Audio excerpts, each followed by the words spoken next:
All right, let's take a super quick trip to ancient Iraq. Yep, that's Mesopotamia, the literal cradle of civilization. So picture this. Over 6,000 years ago, people were already building cities along the banks of the Tigris and Euphrates rivers. The land was so fertile, farmers could grow enough food to support massive cities like Uruk in Babylon. Think about that. Organizing city life when the rest of the world was just figuring out farming. Now here's a wild fact. Ancient Iraqis invented writing. Yeah, cuneiform. Little wedge-shaped marks pressed into clay tablets. They recorded everything. Laws, recipes, stories, even business receipts. That's how we know about the Epic of Gilgamesh, which, by the way, is one of the oldest stories ever written, with floods, monsters, and quests for immortality. These folks also came up with the first legal system, the Code of Hammurabi.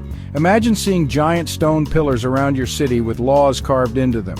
If you broke the rules, everyone knew it, and they knew the punishment too. And let's talk tech.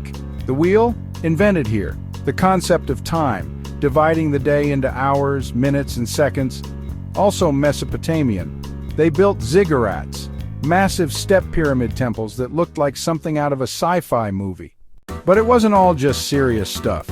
These ancient Iraqis loved music, beer, and board games. In fact, the royal game of is one of the oldest board games ever discovered.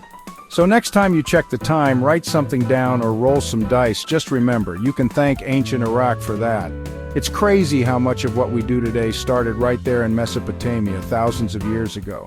Ancient Iraq wasn't just ahead of its time. It's the reason we even have time at all. If you thought ancient history was boring, maybe it's time to think again. Peace out.